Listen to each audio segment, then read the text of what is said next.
quelques années, un nouveau code de la route est en vigueur au Maroc, obligeant les transporteurs à actualiser la formation de leurs chauffeurs. Les formations qui vont devenir obligatoires pour les chauffeurs professionnels. Avant, on avait des chauffeurs qui étaient, voilà, un permis de conduire, on devenait chauffeur. Aujourd'hui, comme un peu en France, en Europe, un permis de conduire ne permet pas d'être chauffeur. Il faut passer des formations, avoir des attestations. Donc la FNTR, justement, avec le ministère, ont signé encore une convention avec un des plus gros cabinets de formation français, qui est l'AFTF Team. Et aujourd'hui, on est en train justement de voir, pour que tous ces chauffeurs, sur pratiquement 3-4 ans, de former tous les chauffeurs qui existent déjà et les chauffeurs qui vont devenir, enfin, qui vont acquérir leur permis de conduire, pour justement baisser l'accidentologie et bien sûr travailler plus sereinement et plus dans les normes. Parce que demain, normalement, il va à Bni Mellal et après-demain, il va à Marrakech pour livrer de la marchandise, bien sûr.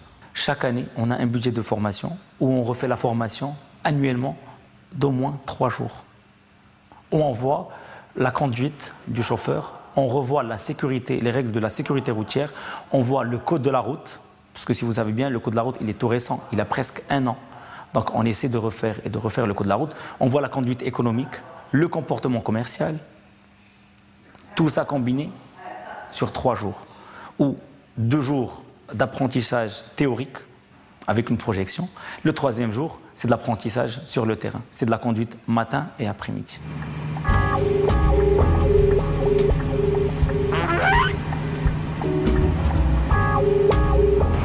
Par contre, j'ai fait une autre formation sur le thème du transport du carburant. Liquide ou bien solide ou bien gazeux. Du carburant.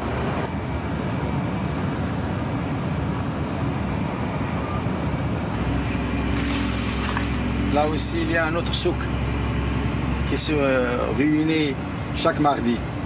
Ça s'appelle Tlat Oulad Azzouz. Tu vois?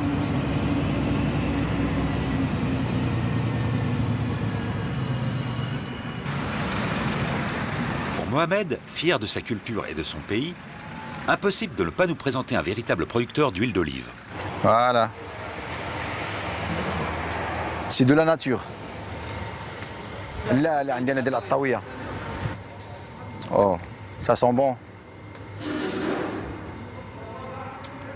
Fais comme ça. Les pleins. Voilà.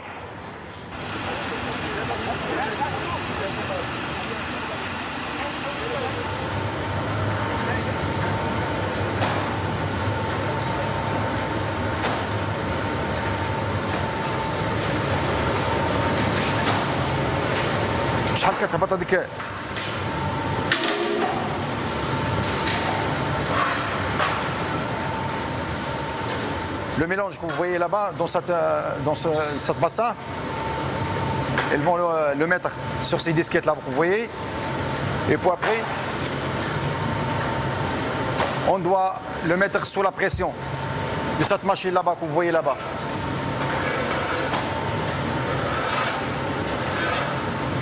Moi, je consomme beaucoup d'huile. Le matin, le soir, tous les temps. Et parfois, on prépare tout. La cuisine marocaine, elle prépare tout. Le tagine et tout ça, l'huile d'olive. Tous les Marocains, ils préfèrent. Et surtout dans les pays, les régions montagneuses. Ils ne savent pas ce que ça veut dire l'huile artificielle ou bien l'huile. C'est toujours l'huile d'olive.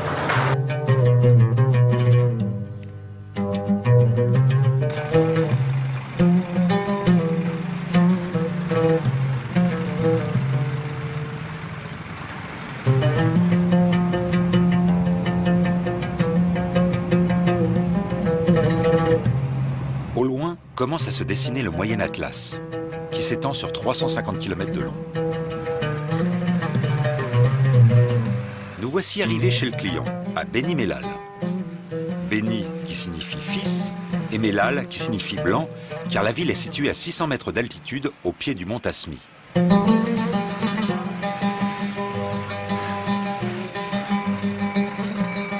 Le client est très soucieux que Mohamed stationne au plus près de son bâtiment. Car si des chariots élévateurs ont rempli le camion, Ce sont uniquement les bras de ses employés qui vont le décharger.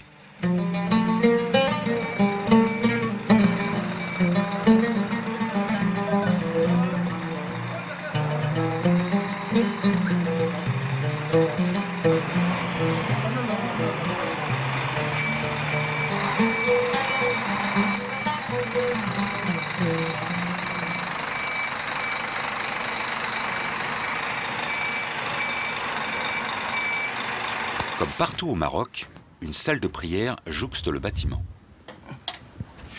De monsieur El Hadj, pour me préparer à faire la prière de Dohr, c'est la prière de l'après-midi.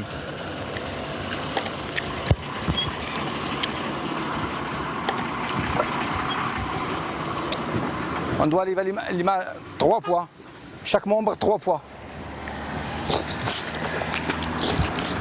Le visage aussi 3 fois.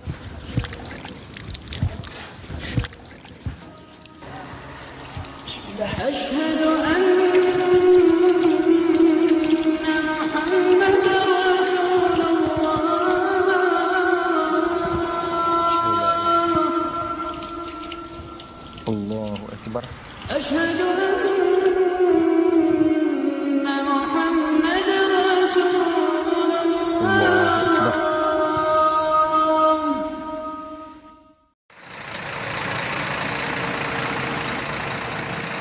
Le lendemain matin, nous retrouvons Mohamed avec un nouveau chargement de ciment à livrer.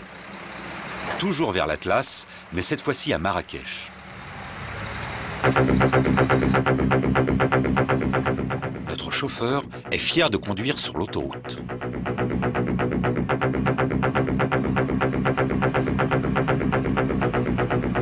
Le Maroc aujourd'hui connaît un élan très important, enfin, aujourd'hui depuis quelques années. Beaucoup de projets d'envergure et puis bien sûr les autoroutes qui aujourd'hui on est passé depuis 5-6 ans de 200 km à peu près 1500 voire plus.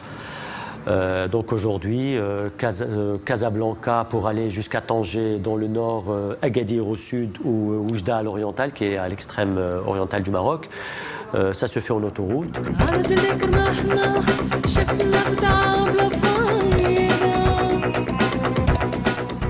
L'autoroute,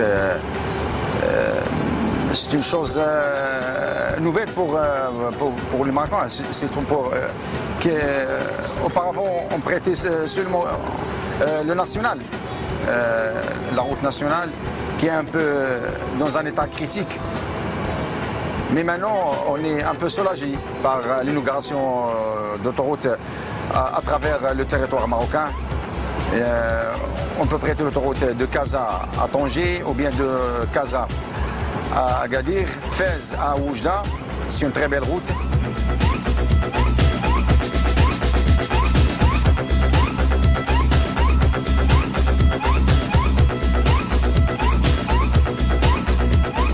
Pour les camionneurs, toujours la vitesse est limitée selon le nouveau code de la route, c'est limité à 80 km/h.